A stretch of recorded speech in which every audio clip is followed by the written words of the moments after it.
இருளுக்குள் நடந்து கொண்டே கார்த்திகையின் கதையை சொல்லி முடித்தான் பாரி. கதை கேட்டபடி பின்னால் வந்து கொண்டிருந்தார் கபிலர்.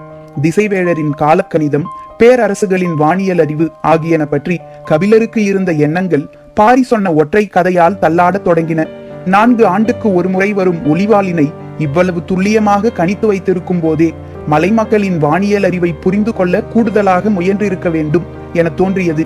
பேச்சற்று வந்து கொண்டிருந்த கபிலரை பார்த்து பாரி, முருகன் கார்த்திகை விண்மீன் கூட்டத்துக்கு பெயர் சூட்டிய கதையை மட்டும் தானே சொல்லியுள்ளேன், இன்னும் எவ்வளவோ இருக்கின்றனவே என்றான். இன்னும் எவ்வளவோ என்றால் முருகனை பற்றியா, விண்மீன்களை பற்றியா, காலத்தை பற்றி என்ன சொல்ல வருகிறான் பாரி என்ற திகைப்பு வாயடைக்க செய்தது கபிலரை. பாரி சொன்னான், அந்த 6 விண்மீன்களின் அடிப்படையில்தான் காலமும் 6 கூறுகளாக பகுக்கப்பட்டன. கார்காலம், கூதிர்காலம், முன்பனிக்காலம், பின்பனிக்காலம், இளவேநீர்காலம், முதுவேநீர்காலம் என 6 பெரும் பொழுதுகளும், வைகரை, காலை, நண்பகல், ஏற்பாடு, மாலை, யாமம் என 6 சிறு பொழுதுகளும் இதன் அடிப்படையில்தான் பகுக்கப்பட்டதாக சொல்வார்கள்.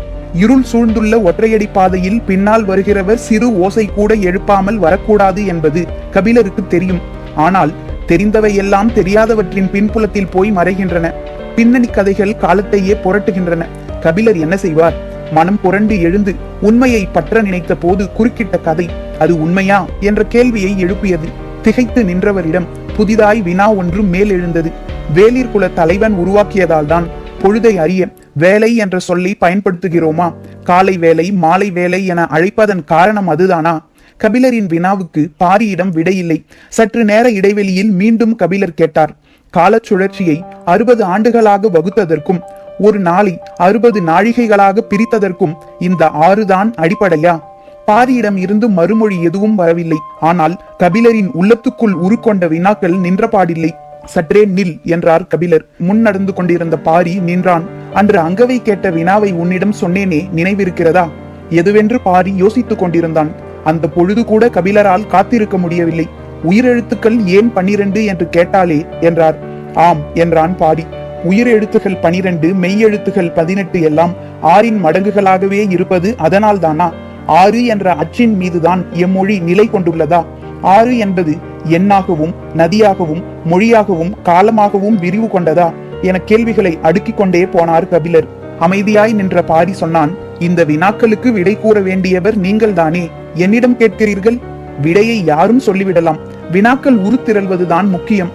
பரம்பின் மீது ஏறத் தொடங்கியதிலிருந்து நான் முக்கியமாக கண்டடைந்தது விடையை அல்ல, வினாவைத்தான். பெரும் உண்மைகள் எளிய கேள்விகளுக்குள் தலை நுழைத்துதான் வெளிவருகின்றன. கபிலர் கேள்விகளுக்குள் தலை நுழைத்துக் கொண்டிருந்தார். காலத்தை பற்றி வேறென்ன சொல்ல வந்தாய்? முருகன் அளவுக்கு இயற்கையின் ஒவ்வொரு அசைவையும் நுட்பத்தையும் புரிந்து கொண்ட இன்னொரு தலைவன் இல்லை.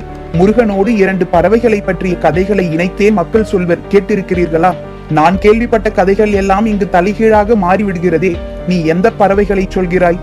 சேவலையும் மயிலையும் தான். இந்த பறவைகளுக்கும் காலத்துக்கும் இருக்கும் உறவை பற்றி கபிலர் சிந்தித்துக் கொண்டிருந்த போது பாரி சொன்னான், சேவல் கதிரவன் விரும்பி செந்நிற ஒளியின் முதல் கீற்று வானில் மேலெழத் தொடங்கியவுடன் குதூகலித்து கொக்கரிக்க தொடங்கிவிடும். அதன் மகிழ்வுக்கு அளவு ஏதும் இல்லை. அதே போலத்தான் மயிலும். அது மழை விரும்பி கார் மேகங்கள் கூடத் தொடங்கியதும் குதூகலிக்க தொடங்கும். இறகு விரித்து தனது மகிழ்வை கொண்டாடும். நெருப்பும் நீரும் போலத்தான் கார்த்திகையின் இன்னொரு குறியீடு இவை இரண்டும். சேவலின் கொக்கரிப்பையும் மயிலின் தோகை விரிப்பையும் கார்த்திகையோடு இணைத்து பாரி சொன்ன கணத்தில் உடல் சிலிர்த்து அடங்கியது. காலத்தின் எதிரெதிர் முனைகளை வைத்துதான் முருகனை பற்றிய எல்லா கதைகளும் பின்னப்பட்டுள்ளன என தோன்றிய போதே 60ஆம் கோழியின் நினைவு வந்தது. முருகனுக்கு மிகவும் பிடித்தது 60ஆம் கோழி என்றுதானே பரம்பு மக்கள் சொன்னார்கள். இளஞ்சிரிப்பு மாறாமல் பாரி சொன்னான், சேவலும் மயிலும் காலத்தின் குறியீடு என்றால் 60ஆம் கோழி காதலின் குறியீடு. அது முழு நிலா நாளில் வானம் பார்த்து தனது மெல்லிய குரல் கொண்டு ஒலி எழுப்பும். சேவல் போல தனது அழகு திறந்து கூவாது. மூடிய வாயின் முணுமுணுப்பாய் வெளிவரும் இசை வண்டுகளின் ரீங்காரம் போல மெல்லொலி எழுப்பும். வள்ளியும் முருகனும் நரந்தம் புள்ளின் நடுமேட்டில் இருந்த காலமெல்லாம் காற்றில் மிதந்த ஓசை அதனுடையதுதான். அந்த ஓசை காதலர்கள் உயிர் சுருண்டு ஓருடல் கொள்ள வழி செய்யும். கார்காலமும் வேநீர்காலமும் இணைந்ததன் அடையாளமாக கார்த்திகை இருப்பதைப் போல ஆணும் பெண்ணும் இணைந்த காதல் அடையாளம்தான் 60ஆம் கோழி. ஒரு வகையில் எரியும் நீரும் குளிரும் நெருப்புதான் அதுவும். காலத்தையும் காதலையும் வைத்து வள்ளியுடன் நடத்திய விளையாட்டு வள்ளி முருகனை பற்றிய எல்லா கதைகளிலும் நிகழும் போலும் என்றார் கபிலர். காலத்துடனும் காதலுடனும் விளையாடி பார்க்க விருப்பமில்லா மனிதன் யார்? மனிதனின் அடிப்படையான விருப்பம் இவை இரண்டும் தானே. அதனால்தான் எல்லோருக்கும் இந்த விளையாட்டு பிடித்திருக்கிறது. அதை விளையாடி தீர்த்த வள்ளி முருகனையும் பிடித்திருக்கிறது. வள்ளி முருகனின் கதையை அசை போடுதல் காலத்தையும் காதலையும் மறுபடி நிகழ்த்தி பார்த்தல் போலத்தான். அந்த நிகழ்வு மனதுக்குள் நிகழும் போது வெளிப்பேச்சுக்கு வேலை என்ன? பாரியும் கபிலரும் இருவேறு உலகுக்குள் நீந்தியபடி நடந்து சென்றனர். இருளின் அடர்த்தி குறையத் தொடங்கியது. மழை நின்ற இரவு. கிழக்கே மேலெழும் புத்தொலிக்காக காத்திருந்தது. பறவைகளின் குரலொலி கேட்டபடி இருவரும் நடந்தனர். நீண்ட நேரம் கழித்து கபிலர் கேட்டார், முருகன் கண்டறிந்தவை வேறு என்னென்ன? நிறைய இருக்கின்றன, ஆனால் சொல்ல முடியாதவைகளாக இருக்கின்றன. என்னிடம் சொல்ல முடியாதவையா? ஆம், தம் குலம் அல்லாதவர்களுடன் பகிர்ந்து கொள்ள முடியாதவை குலங்களில் நிறைய உண்டல்லவா? நீண்ட நேரம் கழித்து கதைகளிலிருந்து மீண்டு தன் நிலைக்கு வந்தார் கபிலர். எவ்வளவு ஒன்றினாலும் விலக வேண்டிய இடம் உண்டு என்பதை உணரும் நேரம் சற்றே கடுமையானது. ஆனாலும் அவை குறித்து நீங்கள் ஏற்கனவே கேள்வி எழுப்பிவிட்டீர்கள். உங்களது கேள்வியால் திகைத்து போய் நின்றது அன்றுதான் என்றான் பாரி. எதை சொல்கிறான் பாரி என யோசித்துக் கொண்டிருந்தார் கபிலர். பாரி சொன்னான், ஒளிவாளினை பார்க்க குன்றுக்கு மேல் உங்களை நான் அழைத்து சென்ற போது நீங்கள் கேள்வி ஒன்று கேட்டீர்கள். கபிலர் சிந்தித்தபடியே சொன்னார். பாழி நகர் பற்றி கேட்டேன். அங்கு வேளிர்களின் செல்வங்கள் பாதுகாத்து வைக்கப்பட்டுள்ளனவா என்று கேட்டேன். பாரி சொன்னான், குமரிக்கடல் முதல் வடதிசையின் எல்லை வரை இருக்கும் இந்த பச்சை மலை தொடரில் இருப்பவர்கள் 14 வேளிர்கள். இந்த வேளிர் கூட்டம் தங்களுக்கு கிடைக்கும் பெரும் செல்வம் எதுவானாலும் அதை பாழி நகரில் வைத்து பாதுகாக்க வேண்டும் என்று முன்னோர்கள் விதி செய்தனர். அந்த பாழி நகரை உருவாக்கியவன் முருகன். தான் அன்று கேட்ட வினாவுக்கு இன்று பாரியிடம் இருந்து விடை வந்தது. அந்நகரை வேளிர் மட்டுமே அறிவர் என கேள்விப்பட்டுள்ளேன். ஆம் என்றான் பாரி. பிறரால் அறிய முடியாத நகரம் மண்ணில் எப்படி இருக்க முடியும்? மண்ணின் மேல் இருக்க முடியாது, மண்ணுக்குள் இருக்க முடியும் அல்லவா? கபிலர் மிரண்டு நின்றார். பாரி சொன்னான், அது மண்ணுக்குள் வடிவமைக்கப்பட்ட அமைப்புகளை கொண்டது. அங்குதான் ஆதி காலந்தொட்டு வேளிர்களின் செல்வங்கள், அதாவது பச்சை மலையின் வியக்கத்தகு செல்வங்கள் சேகரிக்கப்பட்டு வருகின்றன. அந்த பாழி நகரை பாதுகாக்கும் பொறுப்பை எவ்வியிடம் ஒப்படைத்தான் முருகன். அன்றிலிருந்து பரம்பின் மக்கள் அதை பாதுகாத்து வருகிறார்கள். மற்ற வேளிர்கள் அந்த இடத்துக்கு வந்து செல்கின்றனரா? ஆம், பாதுகாப்பது மட்டும்தான் எங்களின் பணி. மற்ற அனைத்து வேளிர்களுக்கும் அந்த இடம் எங்கு இருக்கிறது என்ற உண்மை தெரியும்.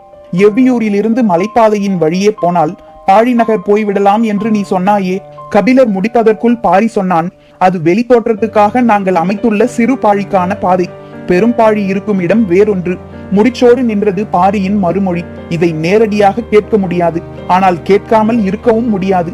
என்ன செய்யலாம் என்று சிந்தித்தபடியே கபிலர் கேட்டார், மலைப்பகுதியில் மண்ணுக்குள் இருக்கும் ஓர் இடத்தை எல்லா காலங்களிலும் பாதுகாத்து விட முடியுமா? கால ஓட்டத்தில் எளிதில் அழிந்து விடாதா?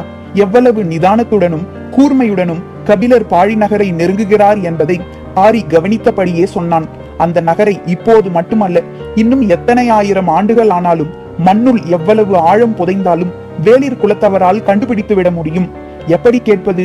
பாரிக்கு இக்கட்டான நிலையை உருவாக்கிவிடும் என்று கபிலருக்கு தோன்றியது. ஆனால் கேட்காமல் இருப்பது உருவாகும் எண்ணத்தை மறைக்கும் செயல். மறைக்க முயல்வது தோழமை அன்று என்று எண்ணியபடியே கபிலர் சொன்னார், எப்படி என்பதை நீ வெளிப்படுத்த தேவையில்லை. கபிலரின் சொல்லாற்றல் கண்டு வியந்து நின்றான் பாரி. எவ்வளவு திறனோடு என்னை முன்னகர்த்தி அவர் பின் வருகிறார் என்று எண்ணியபடியே பாரி சொன்னான், அந்த நகருக்கான அடையாளங்களை உருவாக்கியவன் முருகன். அந்த அடையாளங்கள் மண்ணில் இருந்தால் அவை கால ஓட்டத்தில் மறைந்து போகலாம். விண்ணில் இருந்தால்? பாரியின் வினா கபிலரை இழுத்து நிறுத்தியது. பாரி தொடர்ந்தான், இன்னும் எத்தனை ஆயிரம் ஆண்டுகள் ஆனாலும் விண்மீன்களின் இருப்பிடங்கள் மாறவா போகின்றன? இல்லை, பாழி நகருக்கான குறிப்புகள் விண்மீன்களை வைத்து உருவாக்கப்பட்டுள்ளன.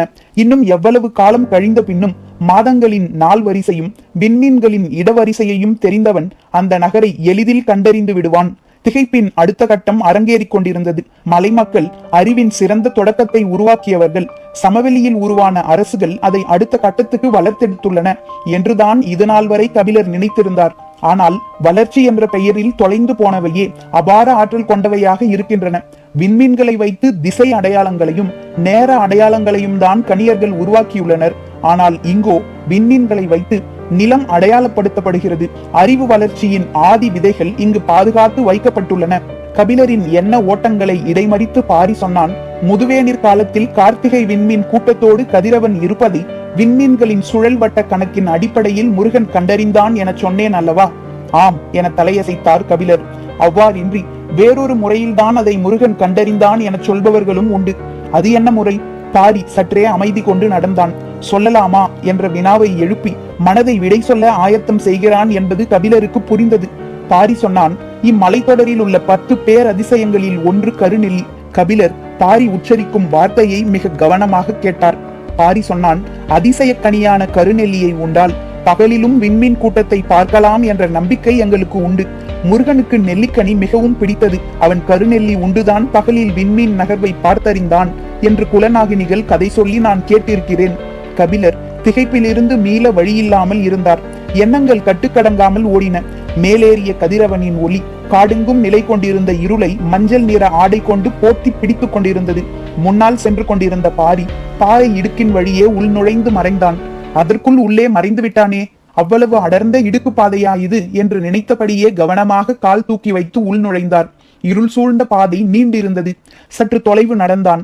பெரும் பாறை ஒன்று பாதையில் குறுக்கே நிற்பது தெரிந்தது. அதன் பின்புறம் இருந்து காலை கதிரவனின் ஒளி தெரித்து சிதறிக் கொண்டிருந்தது. எத்தனை முறை பார்த்தாலும் இருளுக்குள் பாய்ந்து நுழையும் ஒளிக்கதிருக்கு இணை சொல்ல எதுவும் இல்லை என நினைத்தபடியே பாறையின் அருகில் வந்து முன்புறம் திரும்பினார் கபிலர். திருப்பத்தில்தான் எல்லாம் இருந்தன. இணை சொல்ல முடியாதவை என்ற சொல்லின் முழுமையை இயற்கை அவருக்கு காண்பித்தது. வட்ட வடிவ பசுங்குடுவையை போல் கண்ணுக்கெதிரே பறந்து விரிந்த புல்வெளி, இரு கை கொண்டு அணைத்து பிடித்தபடி சுற்றி கிடக்கும் மலைக்குன்றுகள். கதிரவனின் ஒளி பொழியத் தொடங்கும் போது களையத் தொடங்கிய இணைப்பறவைகளின் ஓசை, காற்றெங்கும் மிதந்த நரந்தம் புல்லின் மனம். உறைந்து நின்றார் கபிலர். சற்றே விலகி நின்று அவர் முகம் பார்த்து மகிழ்ந்தான் பாரி. கார்காலத்தின் முதுமழை கொட்டத் தொடங்கியது. இன்னும் சில நாள்களில் அடைமழை தொடங்கும். மழை நீரின் கனம் தாங்காமல் இலையும், இரவின் குளிர் தாங்காமல் மலையும் நடுங்கியபடி இருக்க போகின்றன. கபிலருக்கு எலிமயிர் போர்வை நெய்யும் பணி முடிய போகிறது. தப்பிச் செல்ல முடியா பேரெலியின் மயிர்தோல் கொண்டு தொல்புலவன் போத்தப்பட இருக்கிறான். அந்த நாளுக்காக காத்திருந்தனர் எல்லோரும். கபிலரின் மனமோ நரந்தம்புல் மேட்டிலும் கார்த்திகையின் கணக்குகளிலும் மொழியின் புதிர்களிலும் போய் மாட்டி நின்றது. அவற்றின் ஆழம் வசப்படவில்லை. எனவே அதிலிருந்து மீள முடியவில்லை. நீலன் தன்னை மயக்கி மூலிகை கொடுத்து கதையை மறக்க வைத்தான். பாரியோ கதையை சொல்லி மீதமுள்ள எல்லாவற்றையும் மறக்க வைத்தான். மறதிக்கும் நினைவுக்கும் நடுவில் பெரும் வேட்டையை தன்னந்தனியாக நடத்தி கொண்டிருந்தார் கபிலர். மீள முடியா அந்த மனநிலையோடுதான் பிள்ளைகளுக்கு பாடம் நடத்தினார். அங்கவையின் வினாக்கள் வழக்கம் போல் அறிதலின் வழியேதான் இருந்தன. மற்றவர்களும் ஆர்வமுடன் பாடம் பயின்றனர். மயிலா புறப்பட வேண்டிய நாள் வந்துவிட்டது. அவள் நீலனை பார்க்காமல் நீண்ட நாள் விலகி இருந்தது இப்போதுதான். ஆனாலும் தனது பெயரையும் நீலனின் பெயரையும் அவள் எழுத கற்றிருந்தாள். அது அளவற்ற மகிழ்வை உருவாக்கி இருந்தது. அவனின் ரகசியம் ஒன்று தனக்குள் அடங்கிவிட்டதாக அவள் நினைத்தாள்.